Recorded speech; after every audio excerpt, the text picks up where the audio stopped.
Welcome to 99 TV. నేను లక్ష్మి. పండుగ అంటే ఆనందం, ఉత్సాహం, కుటుంబంతో గడిపే మధురమైన క్షణాలు. అలాగే కొంత ఖర్చు, షాపింగ్, ఆఫర్స్, డిస్కౌంట్స్ కూడా పండుగ వాతావరణంలో భాగమే. అయితే ఇప్పటి పరిస్థితుల్లో అదే పండుగ సీజన్ సైబర్ నేరస్తులకు బంగారు అవకాశంగా మారుతుంది. ముఖ్యంగా క్రిస్మస్, న్యూ ఇయర్ పేర్లతో హైదరాబాద్ లో సైబర్ మోసాలు రోజురోజుకి పెరుగుతున్నాయని పోలీసులు హెచ్చరిస్తున్నారు. పండుగల వేళ ఫోన్ కాల్స్, మెసేజ్లు, లింకులు ఎక్కువగా వస్తున్నాయి. ఆఫర్స్ అంటూ నమ్మిన క్షణంలోనే ఖాతా ఖాళీ అవుతున్న ఘటనలు తరచూ జరుగుతున్నాయి. హైదరాబాద్ సైబర్ క్రైమ్ పోలీసులు చెబుతున్న వివరాల ప్రకారం ఫెస్టివ్ సీజన్ మొదలైనప్పటి నుండి రోజుకి వందల సంఖ్యలో ఆన్లైన్ మోసాలు ఫిర్యాదులు నమోదవుతున్నాయి. Christmas gift offers, new year party పాస్లు, హోటల్ లేదా resorts bookings, cash back schemes, fake lottery మెసేజ్లు ఇవే ప్రధానంగా నేరస్తులు ఉపయోగిస్తున్నటువంటి ఆయుధాలు. మోసం జరిగే విధానం చాలా చాకచక్యంగా ఉంటుంది. మీరు క్రిస్మస్ బంపర్ ఆఫర్ గెలుచుకున్నారు, న్యూ ఇయర్ ఈవెంట్ కి ఫ్రీ పాస్, మీ యూపీఐ బ్లాక్ అవుతుంది, వెంటనే లింక్ ఓపెన్ చేయండి వంటి సందేశాలు పంపుతారు. ఆ లింక్ ఓపెన్ చేసిన వెంటనే ఫేక్ వెబ్సైట్ తెరుచుకుంటుంది. అది బ్యాంక్ లాగిన్ స్క్రీన్ లా కనిపించేలా డిజైన్ చేసి ఉంటుంది. అక్కడ యూపీఐ వివరాలు, బ్యాంక్ సమాచారం అడుగుతారు. చివరికి ఓటీపీ షేర్ చేయమంటారు. ఒక్కసారి ఆ వివరాలు ఇచ్చినట్లయితే ఖాతాలో ఉన్న డబ్బు మొత్తం నిమిషాలలో మాయమవుతోంది.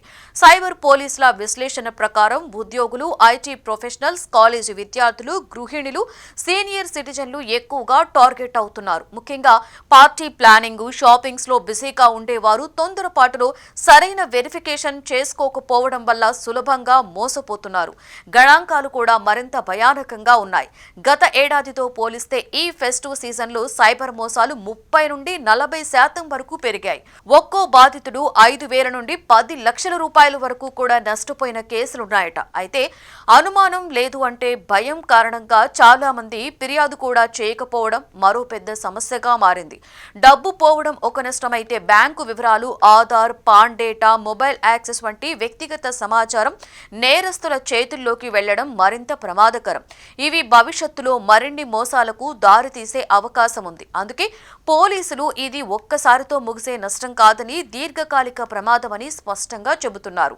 ఈ నేపథ్యంలో సైబర్ క్రైమ్ పోలీసులు ప్రజలకు కీలక సూచనలు ఇస్తున్నారు. తెలియని లింక్స్ ను ఓపెన్ చేయకండి, ఓటీపీని ఎవరితో షేర్ చేసుకోవద్దు, ఫ్రీ బంపర్ ఆఫర్ వంటి మాటలు కనిపిస్తే అప్రమత్తంగా ఉండండి, సోషల్ మీడియాలో కనిపించే ప్రకటనలను నమ్మి చెల్లింపులు చేయకండి, ఏదైనా అనుమానం, మోసం జరిగితే వెంటనే 1930కి కాల్ చేసి ఫిర్యాదు చేయాలని, ఫిర్యాదు ఆలస్యమైతే డబ్బు రికవరీ చేసే అవకాశాలు తగ్గిపోతాయని కూడా పోలీసులు చెబుతున్నారు. ఇంటర్నెట్ వినియోగం రోజురోజుకి పెరుగుతున్న కొద్దీ సైబర్ నేరాలు కూడా అదే స్థాయిలో విస్తరిస్తున్నాయి. ముఖ్యంగా ఫేక్ లింక్స్ రూపంలో జరుగుతున్న మోసాలు సామాన్య ప్రజలను తీవ్రంగా నష్టపరుస్తున్నాయి. ఓ చిన్న నిర్లక్ష్యం, ఒక్క క్లిక్ జీవితాంతం వెంటాడే సమస్యలకు దారితీస్తోంది.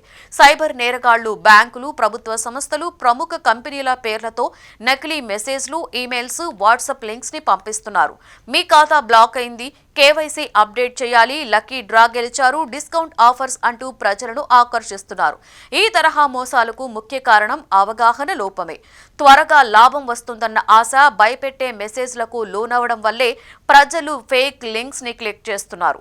ప్రభుత్వ సంస్థలు లేదా బ్యాంకులు ఎప్పుడూ లింకుల ద్వారా వ్యక్తిగత వివరాలు అడగవు అన్న విషయాన్ని చాలా మంది మర్చిపోతున్నారు. సైబర్ నేరాల నుండి రక్షించుకోవాలి అంటే ప్రతి ఒక్కరూ అప్రమత్తంగా ఉండాలి. తెలియని నెంబర్స్ నుంచి వచ్చిన లింక్స్ ను క్లిక్ చేయకూడదు. అనుమానాస్పద మెసేజ్లకు స్పందించకుండా వెంటనే డిలీట్ చేయాలి. బ్యాంక్ సంబంధిత సమాచారం, ఓటీపీలు, పిన్ నెంబర్స్ ఎవరితో కూడా షేర్ చేసుకోకూడదు. అవసరమైతే సంబంధిత బ్యాంక్ లేదా అధికారిక వెబ్సైట్ ను నేరుగా సంప్రదించాలి. సైబర్ నేరాలు ఇప్పుడు వ్యక్తిగత సమస్య కాదు, సమాజం అంతటినీ కూడా ప్రభావితం చేసేటువంటి ముప్పు. కాబట్టి ప్రభుత్వం, పోలీసులతో పాటు ప్రజలు కూడా కొంత బాధ్యత వహించవలసిన అవసరం ఉంది. ఒక చిన్న జాగ్రత్త, సరైన అవగాహన ఉంటే పెద్ద నష్టాలని నివారించవచ్చు. ఫేక్ లింక్స్ ని దూరంగా ఉంచటమే మనకు చాలా మంచిది.